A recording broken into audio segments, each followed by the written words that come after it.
Welcome to another exciting episode of Home Sweet Home. My name is Rod McCall. And I am Bryce Runge. Welcome back to another episode. Didn't you just say that? Uh-huh. Oh, I wasn't listening. You weren't listening? Dang it. I should listen to this. There's a really good podcast. There is? They talk about listening and all that stuff. Really? Like listening to understand instead of listening to respond? What? Exactly. You know, does that sometimes make you feel like, golly, I regret I didn't do that? Yeah, there are some things that I have gotten over. Do you have regrets? I mean, now that we're reaching that, I guess, middle life, right? You know, where you begin to look back a little bit on your life. Sure, I do. But I'll put a but there because I get to use those, what I thought, what was a regret as part of, it's part of my story. I get to use that and share that. Like for sports, for example, if I talk to a group of, an athletic team or whatever, then I get to use that. So that gives me, and but I look back, it took me a long time. Oh, maybe there was a purpose for that.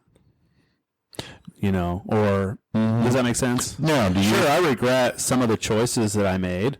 So do I. But I can't go back and fix them. And maybe I could use them and help someone else not do that. Okay. Do you think, though, that a lot of people that you know feel like you do? Or do you think that they don't appreciate that the things they did or didn't do have truly gone into making who they are? Do you think that a lot of people can't get to that point? That they go, my gosh, my life would have been a lot better if I'd done this. Or, if I'd only done that. Or, if I'd gone to door A instead of door B. Right. My life would have been a lot better. Yeah. Yeah. People who I align with nowadays, how do I say this without sounding like I'm all that? What is that saying? Show me your friends, I'll show you your future. Okay. I'm trying to go somewhere, and I'm not really doing a good job explaining that. It's important to me to align with people that are going to help me grow and get better. Okay. Right. They're gonna see my goals and help me reach those goals. That have had regrets, but get to say, look, I'm using that for something else, something greater. Mm-hmm. I'm not going to go to my grave, man, I regret that.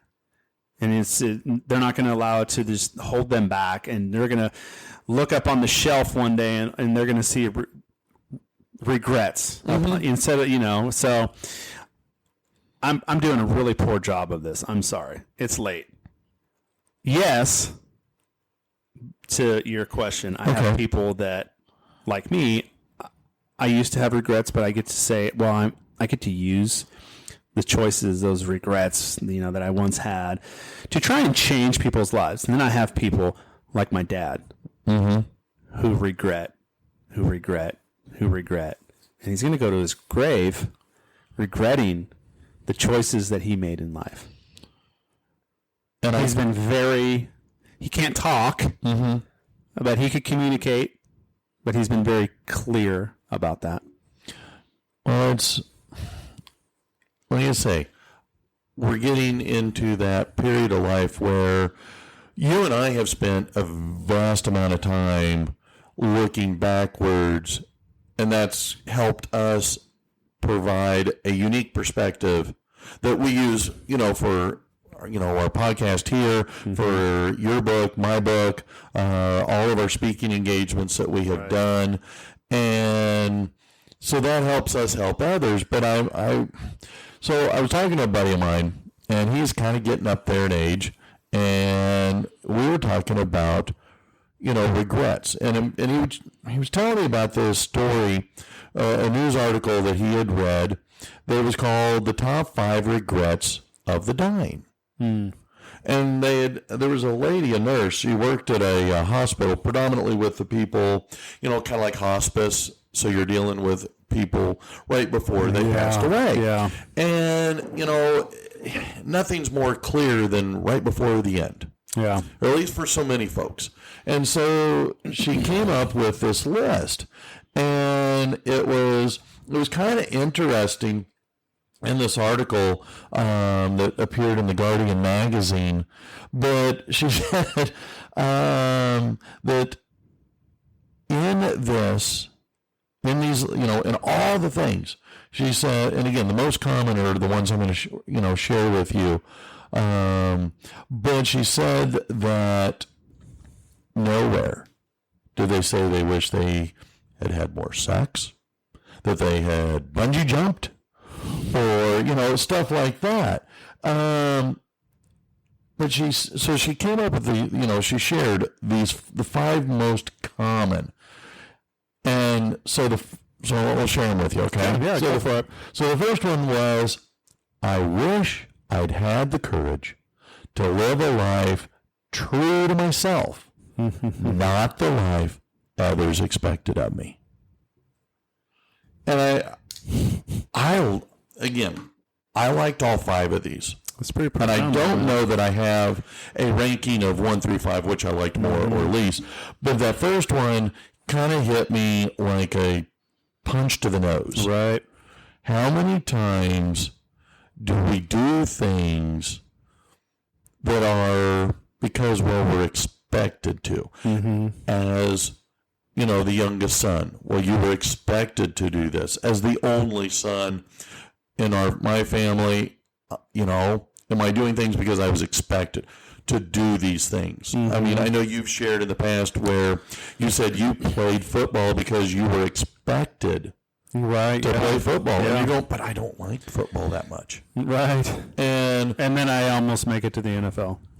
yeah, well, Later in life. okay, so maybe your parents knew something you didn't, but at the same time, your heart wasn't in it at the time. And I've talked to a number of students about a lot of them play sports, and I have a softball player in my classes right now, and she has commented multiple times how she hates softball. Really?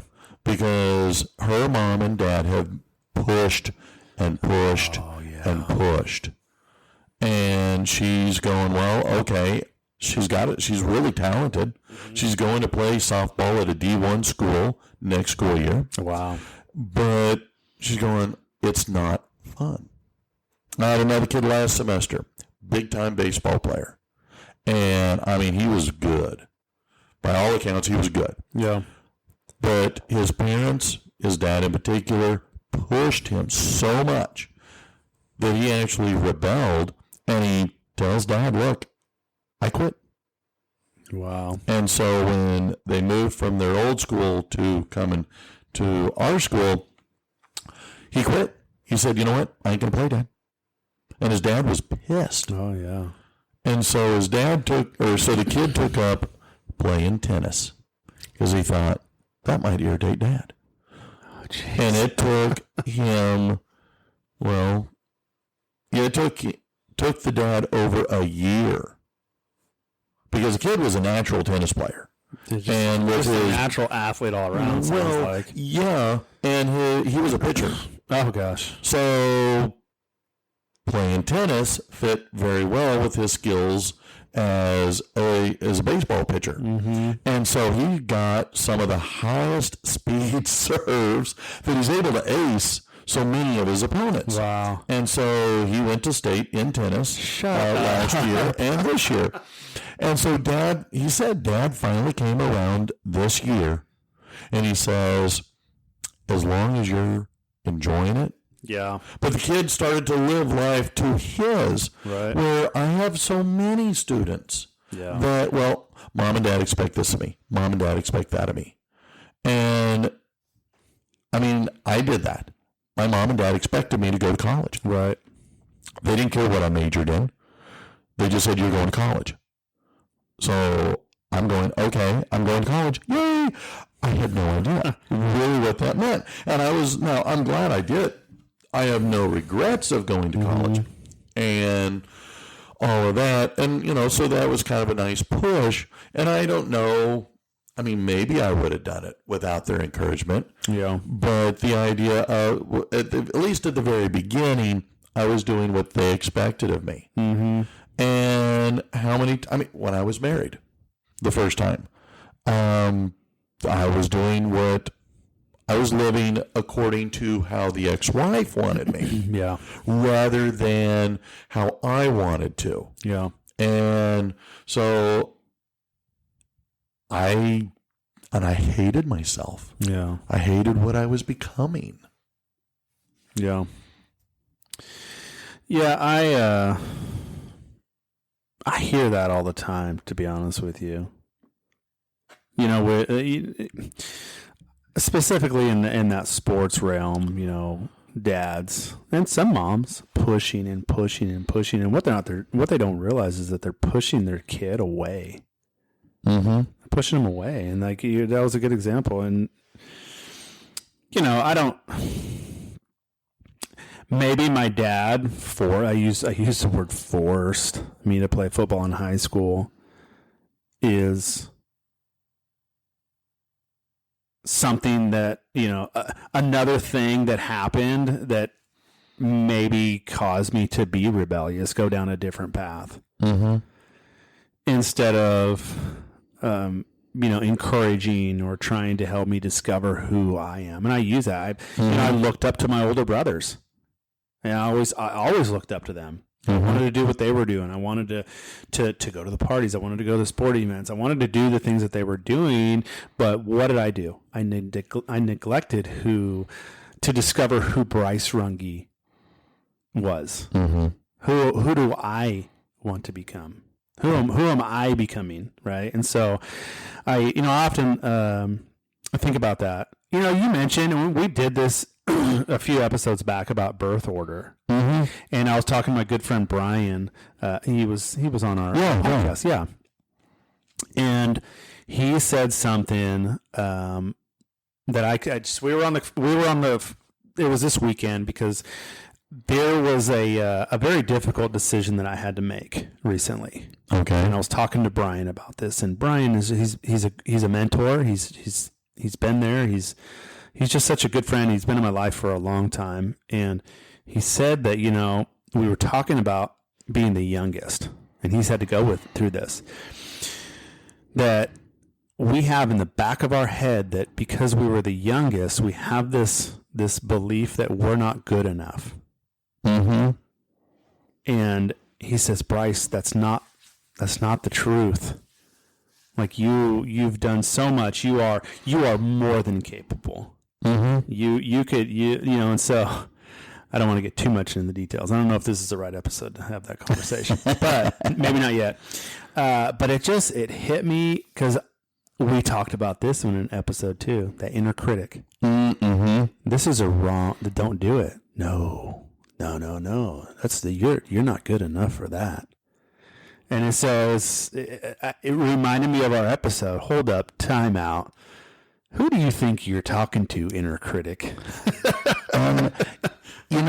But so many times we don't do that. Yeah. And so when this lady was making her list, she actually said that this was the most common response. I wished I'd been more true to myself. Yeah. And you think about, okay, I don't know that my dad's life ambition was to be a telephone repairman. But that was a job that provided him with a good enough income that he was able to provide for our family. My mom was able to be a stay-at-home mom and allowed him to retire in his mid-50s. But what did he really want? I've never asked my dad. Yeah. When you were growing up, what did you want to be? Right. And how many times do people wind up, because they're living life by default than by design?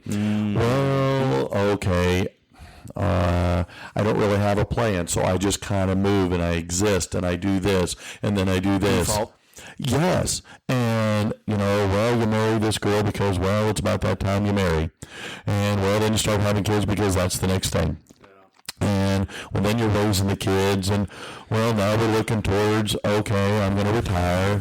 Okay, well, then what? And then what? And you're just kind of in that existence mode. And I think that when you're in that existence mode, you're not being true to who you are and your dreams and your desires of what you would like to do and what you'd like to be. And I mean, that's why I love being a teacher. Yeah. I wanted to be a teacher. And being a professional educator is a dream come true for me. Yeah. That dream's dying, but it is a dream. And I love working with the kids. Yeah.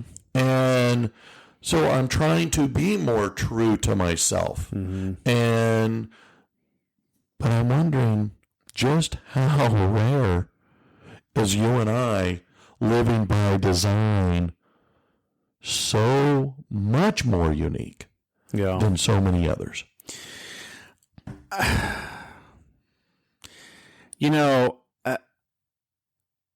We mentioned that. I mentioned that early on in one of our podcasts. I brought this up in some of the in the classes that I've taught in the past, like leadership courses and whatnot. Mm-hmm. Living by design and not by default. And it always kind of strikes a lot of people as odd. Oh, I never. Oh, okay. I don't. Yeah, by design, and they're not designing the life that they would like to live. It's been default. It's just kind of this autopilot life, if you will, and it's just, or you get put on cruise control, and you get caught up.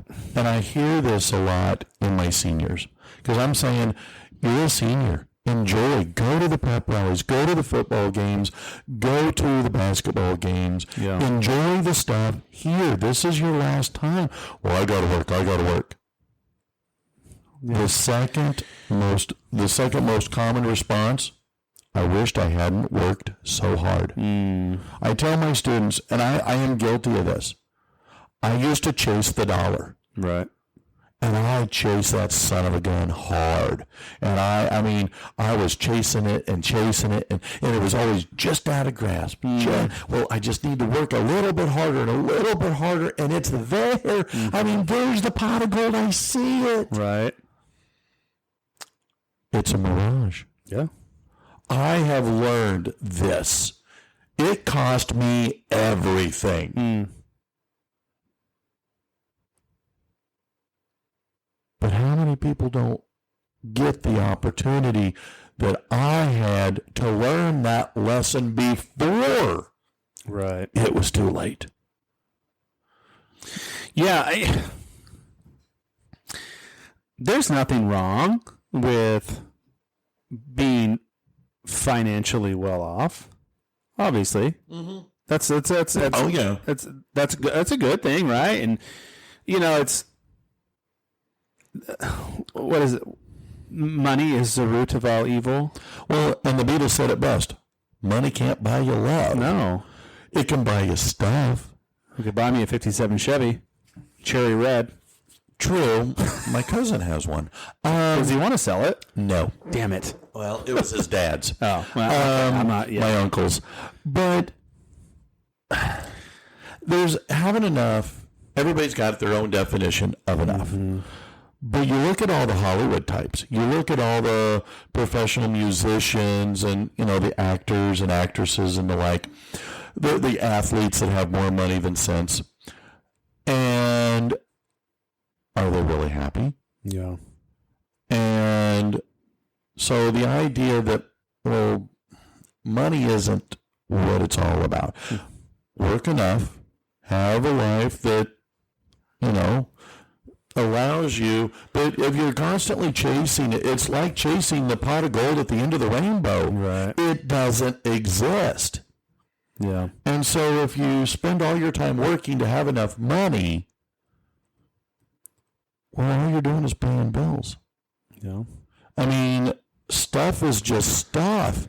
And I get from this, and this is again something that my divorce and the loss of Eric and the loss of the job and all of that horrible crap that happened to me is provided me an insight. Mm-hmm. But how many people reach the end of their life and they're going, okay, so I got money, but I can't take money with me. Yeah. The U-Haul is... The bank account don't go with you. But no. And, I mean, ask the Egyptians how well all that wealth worked in the afterlife. But it's memories. Yeah. Make more memories. Yeah. I mean, that is something that Sherry and I do agree on. Right. And we work for our vacations. We work for our breaks. We went to Florida in November of last year. We're going to Alaska in July of this year. Well, travelers. We were going to go on a vacation this summer, but that changed. Well, you got little kids. It's hard to go on a really fun vacation, relaxing vacation when you got itty-bitty ones. But, again, work. But... do you need to work 80 hours a week? Yeah, that's success. You know, we as in Suzanne and I went, this was early on, when I think we might have been married a year or in that, I can't remember. Regardless, we were at a dinner event and he might have been a VP or something. He may have been, I can't remember. He was up there. Mm-hmm. But he made a comment, and I knew that he had crushed it financially. Mm-hmm. But you hear this all the time. You're talking about it, but the words that came out of his mouth were, I wish I had more time, fill in the blank, with kids or whatever. I can't remember, but he said, I wish I had more time with this instead of you can't chasing. You know, we hear it where we're at, and it's not. It's just not here where we're at. It happens all over. Mm-hmm. That parents are sucked in to getting that you know, just more zeros, to adding more zeros, that the kids are flipped a credit card. Here you go. And the parents are absent. The kid doesn't need more money. He needs your presence. Well, that goes back to number one. Live the life true to yourself. Yeah. You don't have to play, keep up with the Joneses. Right. No, yeah. Keep up with yourself. Right. Be true to yourself. And if we work enough to be true to us, then again, fewer regrets. Yeah. So that ties directly in with her third one. And it is I wish I had the courage to express my feelings. Mm. And as someone who is transitioning from being public educator to professional counselor, I'm becoming more comfortable with talking to the kids about feelings, about my feelings, but also encouraging them to find their own feelings and express them. Because how many times, and I was so guilty of this growing up, as well as in the first marriage. I mean, with so many friends. I mean, the number of times I was so shy to express my feelings to a girl. I'm going, I really like you, but I couldn't get my mouth even open, right? Let alone to say the words. Talk about inner critic. But how many times do we go through life and you're biting your tongue, and then the person walks away and blah blah blah blah blah. Or I wish I'd said this. I wish I'd said that. I want can we go backwards in time so I can actually do what I really want to do or say? But are we not being honest with ourselves? No. If we're not sharing our thoughts, our feelings, how this makes me feel, then we're not communicating. No. And so, you bottle it up. Well, and I was just going to say we talked about that a couple episodes. I don't know, one of the episodes about just packing it all in, and That's how I got so fat. well. And then at some point, Sorry, I didn't want to do what that. happens? You keep packing all that. You're pouring fuel on this just ticking time bomb, if you will. You're creating resentment, your bitterness. Like you're just pouring onto it, and and that's happened to me several times. I'm over I don't say anything, and then blow up. Oh crap! Now I've got to work to, own what I said, and now I got to, I'm sorry for saying whatever. Right? No, I'm doing the bobblehead thing again. Yeah. You're going, yes, preach it, brother. I think everybody does that. Yeah.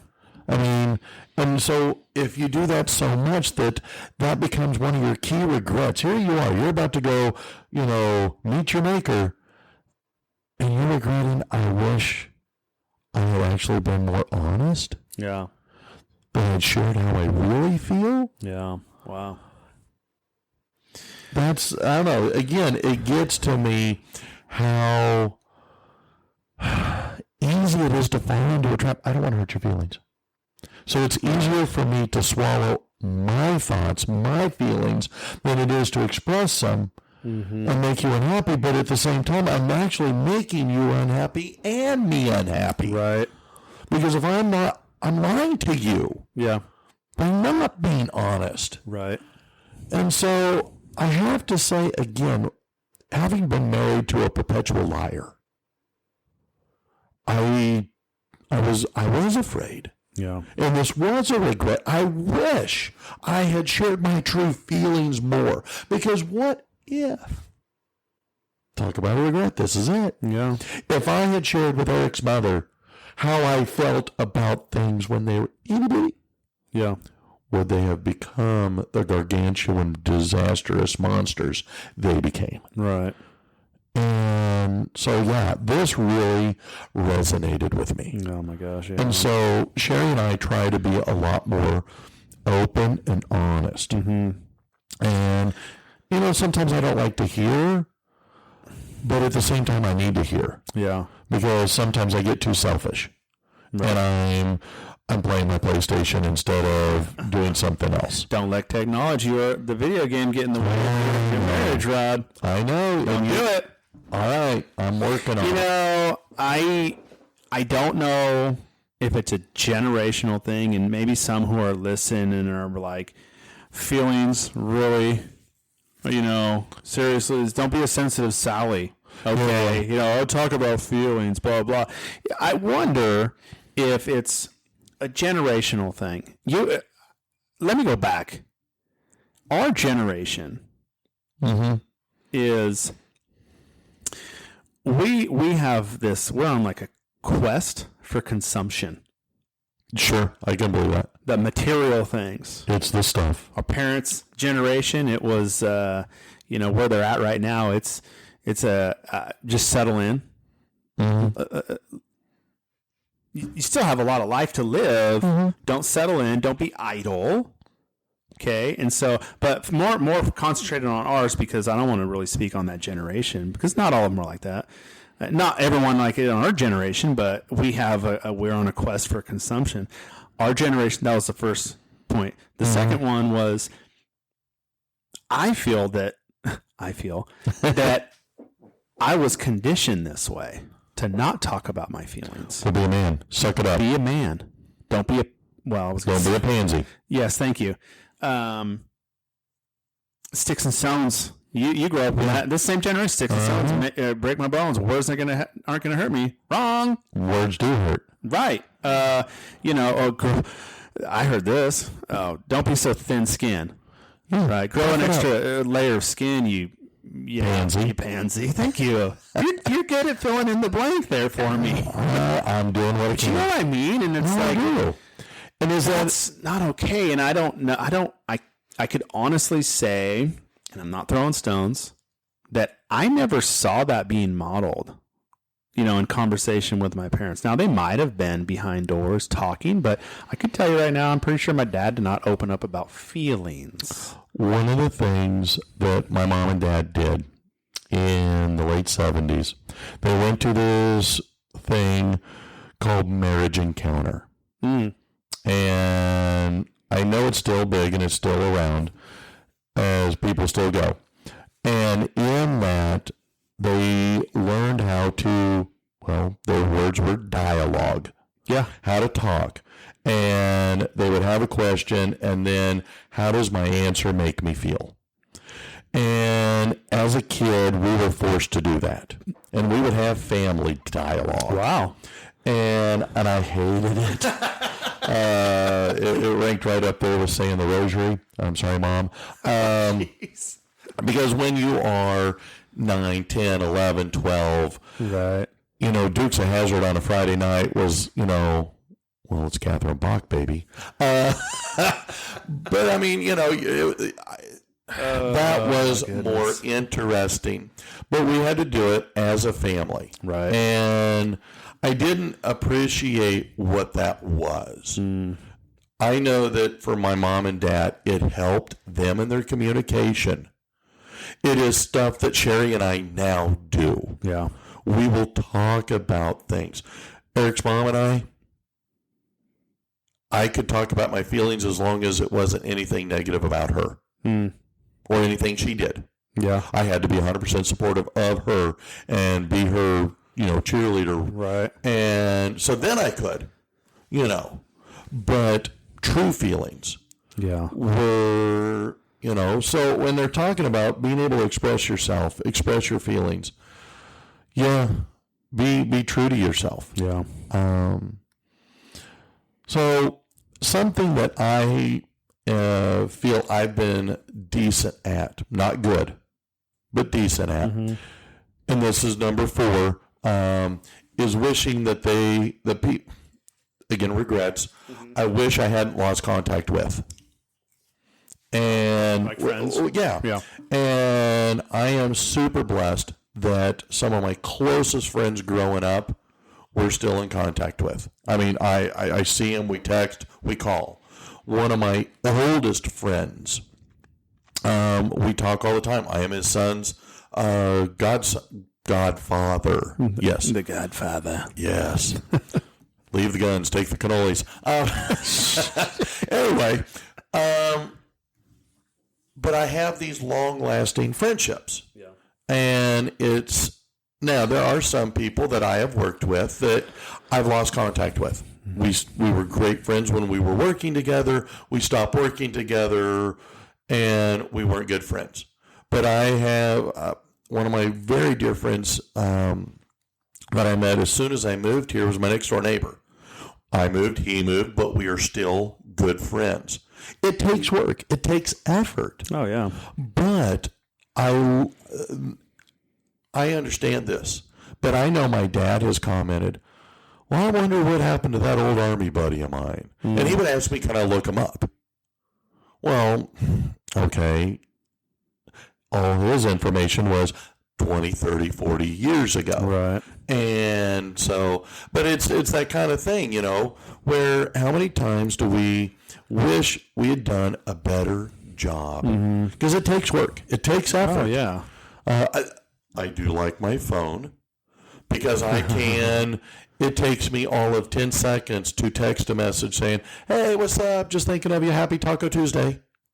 Or something like that, or on May 4th, you send out those happy Star Wars things. But Is that why you're wearing that Star Wars shirt? well, yeah, today's May 4th. May the 4th be with you. I'm not a real big Star Wars fan. Now, if you don't know Rod McCall, that says that just sums it up. I'm not being disrespectful to Star Wars. I'm just saying, Saying that, I don't know. I'm not a Star Wars why don't guy. you just, plunge that dagger deeper into my heart? Shiv again.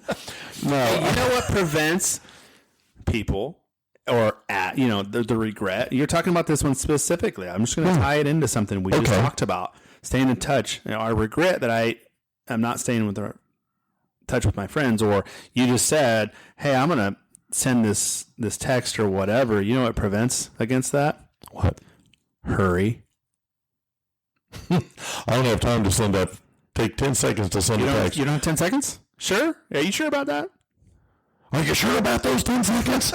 Sorry. You know what I mean, though? Yeah. It's just a prime example. And we just literally talked about that. And that's, yes. So take the time. You'll be glad you did. Yeah, and I hear this, and I've said this often. I'm going to try and listen to my own advice here. Relationships that thrive make time for each other. I don't have time for that. Make time. Mm-hmm. Otherwise, you're going to have it. Is what we have here? Is this important? Is our relationship important? Yeah. So we got to make time to do things. You and I me more so. We haven't really gone out and done anything. Just the boys, No, we haven't. Not since we went golfing a year and a half ago. Was that a year and a half ago? Almost 2 years. Jeez. But you know what I mean? No, I know. Relationships, things that thrive, people make time for that. They don't make excuses. This summer? Huh? Once graduation's done? Yeah. Okay. We'll go throw darts or throw axes or. And I know we're hanging out now. This is fun. This enriches our life as we enrich others. Sure. It is, but like you said, like going throwing axes or something like that. You got to make time. Yeah. Quit putting barriers up. Quit putting excuses in the way. You will be of the important things, people. Because you'll be glad that you did. Yeah. And again, I find it interesting. I wonder whatever happened. Now, again, social media helps with that, with Facebook. Yeah. I'm able to stay up with people that, okay, it helps me without having to invest a lot of time. Right. But if it's the people that I really like, they're the ones that I text a lot. Mm-hmm. Or we'll call and go visit and make time. Because you're right. Yeah. All right, so here's the last one. Okay, because I know we're running up against our window here. I wish I had let myself be happier. Yeah,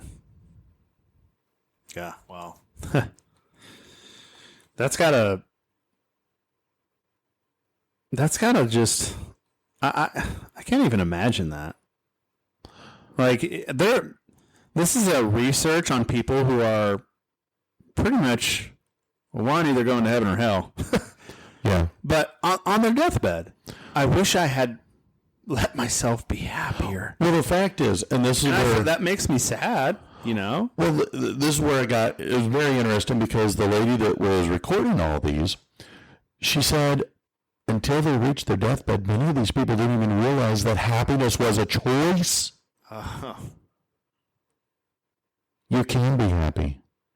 When you're happy, or allow joy to be part of your life, I would think that would make life more fulfilling, more enjoyable, more reasons of why you get up in the morning. I'm going to love my grandkids. They make me happy. They make me laugh. I love my children. They make me laugh. Mm-hmm.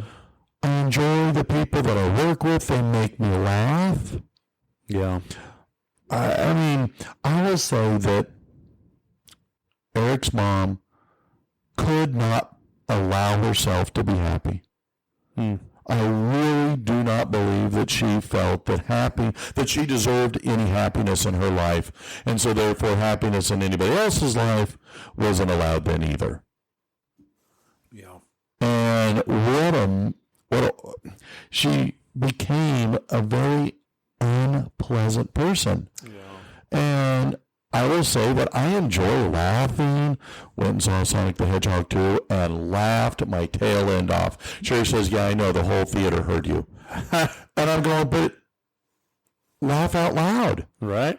If they're going to make it funny, then enjoy it. Right. You don't have to stifle. Okay, maybe I should not laugh at a large decibel level, but still enjoy. I mean, again, life has so much happiness and pleasure. Yeah. Go and enjoy it. Hey, you know what? Chicken butt? Grow up. No, you said that because Braddix and I saw that movie, and man, I had laughed too. And when we left that theater, I thought to myself, when's the last time I laughed like that? Uh-huh. And that hit me. Really did. So When's the last time you laughed like that? I try and do that a lot. Okay, guilty pleasure. It is horrible. It is junk food for the mind. But I love watching Big Bang Theory reruns. And when I am feeling blue, when I'm feeling down, when I'm feeling angry, all the negative emotions you can feel, I will put on an episode of Big Bang Theory. And at the end of that 30-minute episode, I'm better. I've laughed. I have forgotten what made me angry. I was able to put that on a shelf for a little while. Right. And I was able to regain perspective. Yeah. Laugh, live, enjoy, be happy, be true to yourself. It's okay. Yeah. Be you. Yeah. And be the best you can be. I mentioned this because I know we're pressing it again, but this is good stuff. It really is. I heard this a long time ago. It's Jim Rohn. Jim Rohn's who said it. Okay. There's the two pains in life. The suffer two pains: the pain of discipline or the pain of regret. Being disciplined, right? Being disciplined in our thinking. Being disciplined in design or default, right? Being disciplined in the little things. Being disciplined in these areas that you're talking about, right? There's that discipline. The pain that comes with that. Well, that's a good one. That's a good thing. Or the pain that I don't know. I hope that I continue growing like I want to grow, and I hope to continue leading a life and leaving a legacy of faith. And I hope that when my time comes, I don't know what that pain feels like. And I hope to never feel that way. And again, I don't know what it feels like because I don't have that right now. I could say, yeah, I regret, leaving Hawaii early.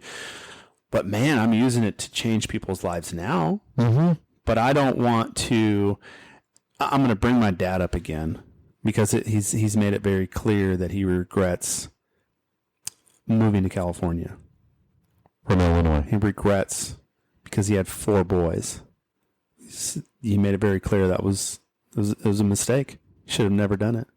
Should have never had 4 boys, or never Probably that too. But moving. Okay. And it breaks my heart when he'll shed a tear. And that I don't know what that pain feels like.